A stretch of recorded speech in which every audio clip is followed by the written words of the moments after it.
Alfie and Charlie at breakfast. Good morning. It is the 1st of September. Already, like...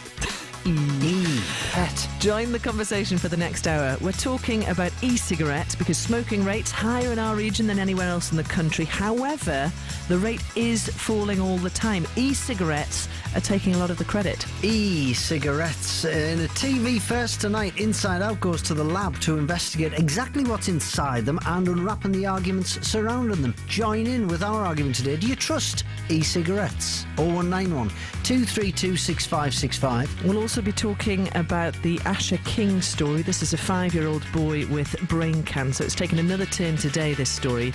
His parents, who were located in Spain with him, are going to appear in court, could be extradited. Have Asher's parents been treated unfairly in this situation? We'll do a full recap of the story. Thanks for your messages so far. 81333, make sure you start that message, BBC.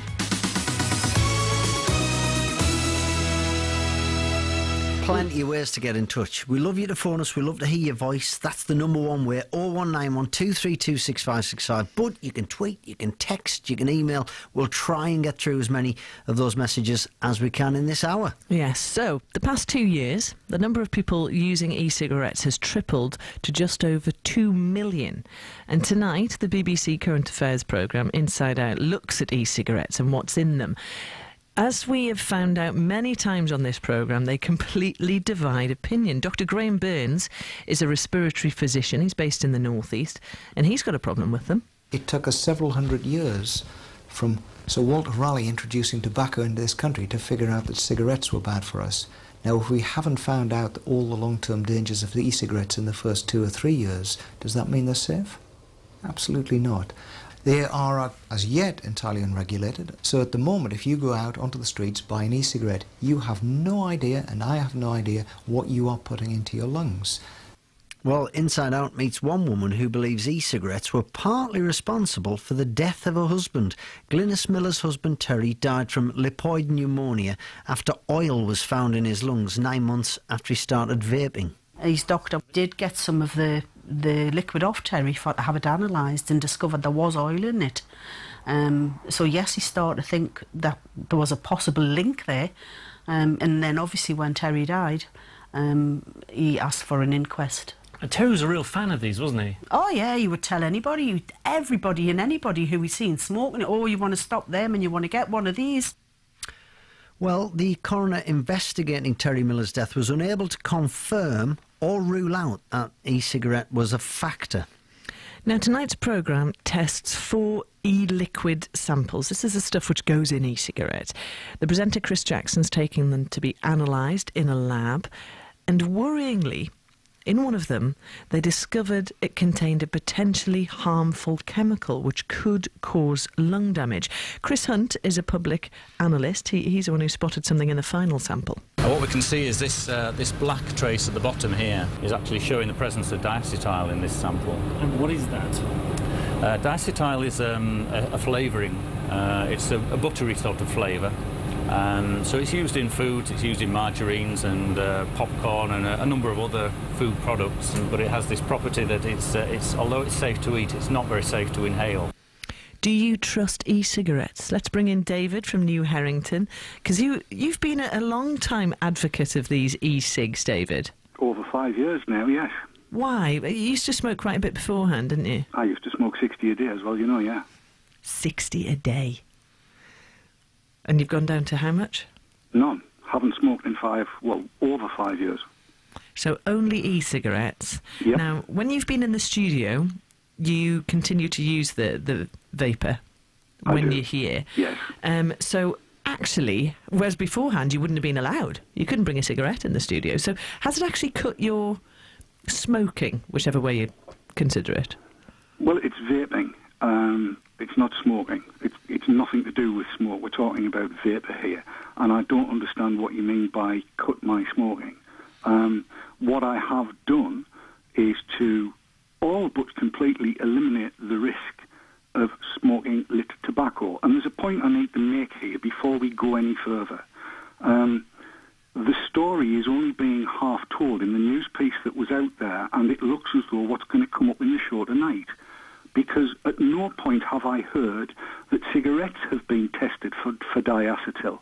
And I'm here to tell you that in all of the research that's been done, the level of diacetyl that has been found in e-cigarettes, and I want to come on to what the industry's doing about that, is 10 to 100 times lower than what you would find in a smoked lit tobacco cigarette.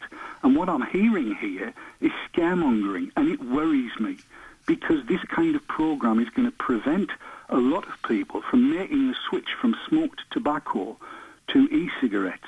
And it is true to say that there are no circumstances in which it is safer to smoke lit tobacco than it is to use an e-cigarette. It's that simple.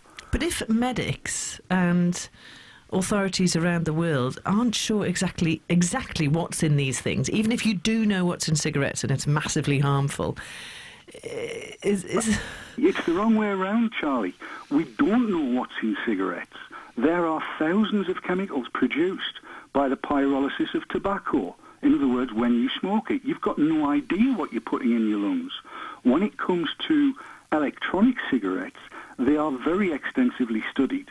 And indeed, Dr. Konstantinos Varsalinos, earlier on this year, beginning around about February, analysed over 150 different electronic cigarette juices from around the whole of Europe, and then reported back to the manufacturers of those, and didn't only just look for diacetyl, also looked for acetylpropionyl, which has a similar kind of effect. And that is why VIP had withdrawn the butterscotch juice from sale, that one or two bottles were left there. That's unfortunate, and it's a mistake. What it does point towards... Can I make 2 points there? So that's one study by one doctor. You're telling me that that's the greatest level of research that's been into e-cigarettes? What I'm telling you is that was a study done specifically to determine what the level of diacetyl in e-liquid was. And that's one of over 100 studies that have now been done into various different aspects of e-cigs. And all of the studies have come back and said pretty much the same thing. At no point, under no circumstances, is it safer to smoke than it is to use an electronic cigarette. In other words, I thought I knew what was in normal cigarettes. No, I thought it was published on the outside of the packets. And we've had decades and decades of research. Formaldehyde's in there, isn't it? Formaldehyde's in your breath. Formaldehyde's in tobacco cigarettes, yes. There are over 60 known carcinogens in the smoke from tobacco cigarettes, in the mainstream smoke. Right. Never mind, so we do know what's in them? No, we don't. We don't. They're not all completely identified. We do know much more about what is in e-juice and what's in the vapour from electronic cigarettes, which is why researchers like Dr. Varsalinos have been looking at what the instance is of undesirable compounds, shall we say. And this is why the majority of electronic cigarette users support proportionate legislation to blacklist, if you like, the kind of stuff that didn't ought to be in there. There removes a foot from the industry organisation ACETA to make sure that every juice is tested before it's put on the market. They have their own blacklist. All of this kind of stuff is in place, and it's going on now. The fact that VIP was aware that the butterscotch was being taken off the market, I think, is a very good thing. And yet the team could still buy it? Well, yeah, it's not impossible that there'd be still bottles lying about the place, but the fact of the matter is, let me reiterate what I said. There are no circumstances in which it is safer to smoke than to use an electronic cigarette. And that is with diacetyl notwithstanding. The levels of diacetyl in e-juice, in the liquid that we use, is between 10 and 100 times less than you would get from smoking a cigarette. That information does not appear to be in the news story that the BBC has featured. Well, it's out there now on BBC Newcastle. David, just very quickly, I'll tell you what I saw for the first time this weekend in North Shields. I saw he must have been 16 or 17-year-old, a young lad with an e-cig. Mm-hmm. It shocked me. Why? Because I presume this guy is just doing what teenagers do and just trying to be cool when it comes to smoking. It doesn't occur to you that he might have been a smoker from the age of 12 and decided that he wanted not to smoke anymore and took up an e-cig instead? It didn't, no. It just struck me as odd to see. It just shocked me. You would just say it's okay. Would it shock you to discover that a 12-year-old can wander into a pharmacist's or a superstore and buy nicotine patches, nicotine gums and nicotine inhalators? Would it shock you to see one of those?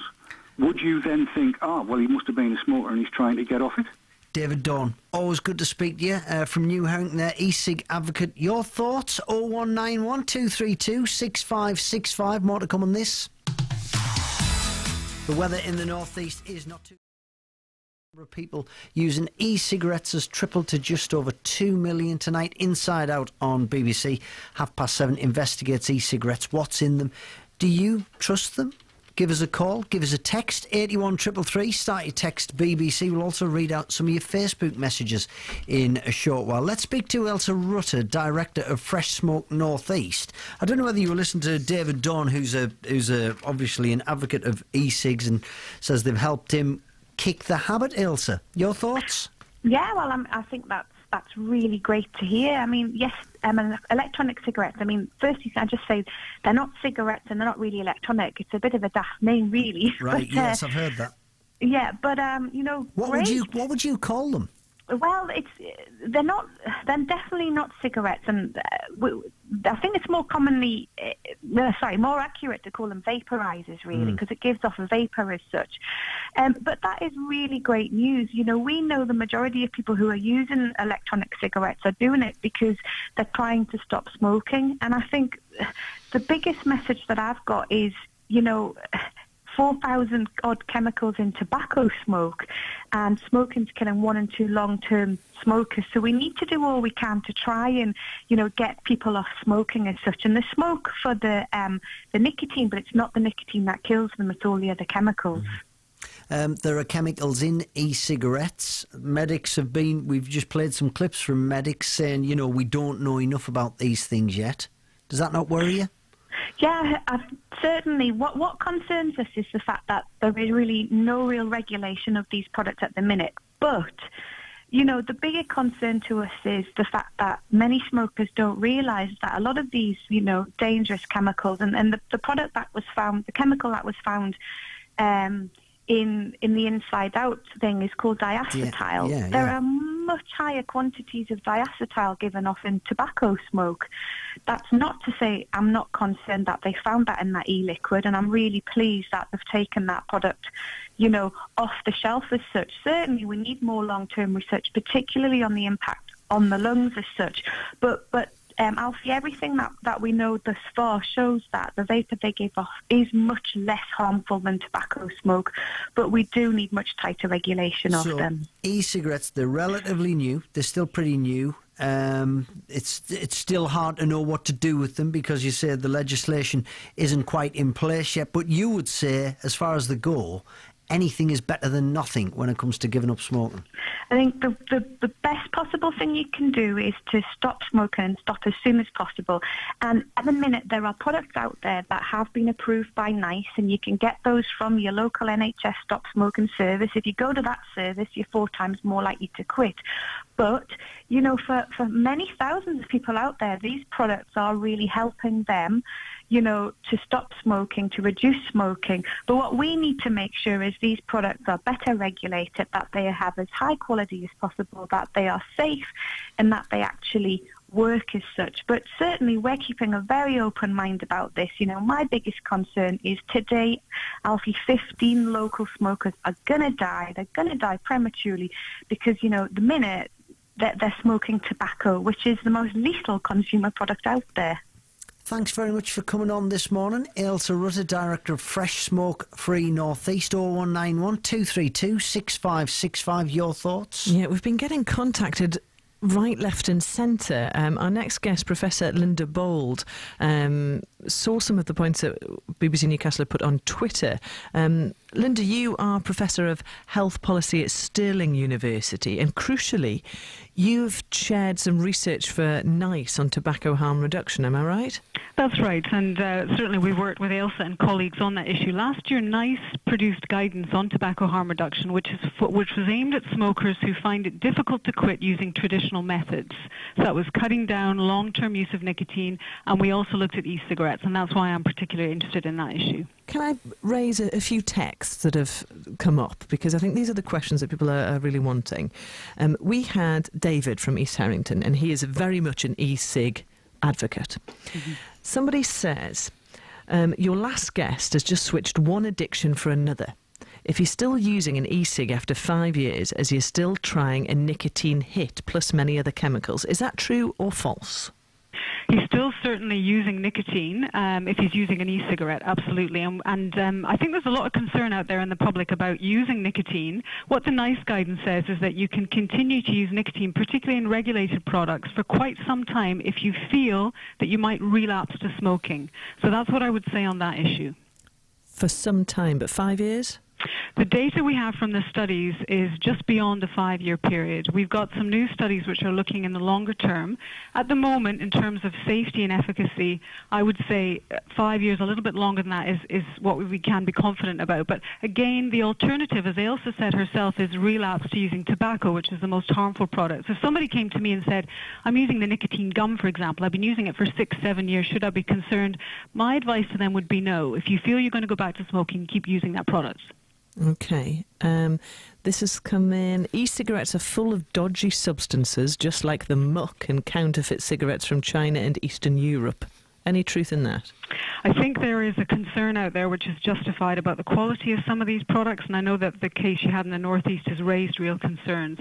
I would say that we need better regulation, as Ailsa said, and also better standards from the industry themselves. Something called ACITA, which is the Industry Trade Association, is working quite hard to improve what's out there. I would say people need to be very careful, take advice from friends, and also discuss it with health professionals about what they're using, because not all of those products are the standard that we would hope.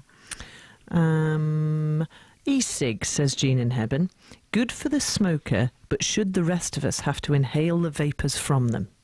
Okay, so a couple of points there. The World Health Organization came out with recommendations this week saying that the use of e-cigarettes should be banned in public places. What we've seen in the last few days is that Cancer Research UK, ASH in England, the Public Health England have come out very clearly to say we don't have research evidence at the moment to ban their use in public places around other people. And the reason for that is that the studies we've done on the vapors suggest that it's nowhere near as harmful as secondhand smoke. Some people might find it unpleasant, but we don't have good evidence to suggest we should prohibit people from using them around others. But surely, Linda, visibly, if you see people puffing away on anything, it's encouragement that smoking isn't bad, or encouragement to smoke. Yeah, and a lot of people are concerned about what we call the sort of normalisation of smoking from e-cigarettes. Yeah. I think that's what you're talking about. Yeah, and I absolutely understand people's fears on that, but I haven't seen any evidence yet that using an e-cigarette, and some of these products don't look anything like cigarettes, is causing other people to start smoking or continue smoking. When I see that evidence, obviously I would be very concerned about it, and I think we should take action, but we don't have it yet. I know someone who smokes e-cigarettes, used to smoke a lot of tobacco cigarettes, now smokes an e-cig. They never smoked in the car with a tobacco cigarette, but they puff away on the e-cigarette in the car. Well, I think people have to make their own choices about where they use the products. I would say that, again, the evidence we have on the vapor is that that's not going to be harmful around occasional exposure to others. But clearly people need to make informed choices about whether they want to do that, you know, in an enclosed place like a car. But as I said, we don't have evidence at the moment. Smoking in cars, regular tobacco smoking. That's the key thing. You're just saying informed decision. Mm-hmm. But I feel like there seems to be so many mixed messages. I mean, we were told even at the start of this hour by an e-cig advocate that we don't know what's in normal tobacco. We don't know what's in normal cigarettes, but we do know what's in e-cigs. Is that true? Well, no, I would disagree with that. We have more than 3 decades of evidence on the harmful effects of secondhand smoke, including in enclosed places like cars, and you'll know there's moves to ban smoking in cars with children. We don't have evidence about the extent to which e-cigarette vapor is harmful, and it's not, what we have so far suggests that it's nowhere near as harmful as secondhand smoke vapor. So I think people need to distinguish. E-cigarettes are not tobacco cigarettes, and we need to keep those two things quite separate. Thank you very much for speaking to us this morning, Professor Linda Bauld, Professor of Health Policy at Stirling University. Quite a few Facebook messages and texts. Should we do a little roundup, perhaps? My goodness, so many. Ready? Let's go. Alfie and Charlie at breakfast. Jackie's insistent that no matter what, you need willpower to stop. Norman says being stabbed with a table knife is much less harmful than a shotgun, but I don't want either. Mike says, I'm not a doctor, but I would have thought taking smoke of any kind down into your lungs isn't a great idea. Brian says, if God wanted us to smoke, he'd have put chimneys on our heads. A number of people have talked about chimneys on our heads, Bob in Ashington being one. E-tabs, good or bad, it's still filling the personal space of non-vapors with an unwanted polluted atmosphere. That's from Tom. John says, just stop. The only one thing is meant to go into your lungs, that is fresh air. Brian took offence at the word scaremongering pieces like this. He says all this is ex-smokers using e-cigs. It's another way of inhaling a bad substance, like you get killed by a bus, not a car. And this one from Leslie. I quit smoking 5 months ago using an e-cigarette, and no one can tell me that it is worse for my health than normal cigarettes. Another case of scaremongering. Most likely and possibly the fact that government must be losing a fortune in taxes from the sale of them. Wayne in Winlayton has a similar point. He says the reason why most doctors don't want you to use e-cigs, he claims it's because they don't get subsidies for them, but they do for other stuff like patches and gum. Alfie and Charlie at breakfast. BBC Newcastle, radio for the North East. So many messages. David in Millfield, Susan in Durham, Dave, Jules and Gates said thank you very much. Wow. We're going to continue the conversation after 9 o'clock, but we're changing subjects, so we want you to tell us what you think of the Ailsa King story.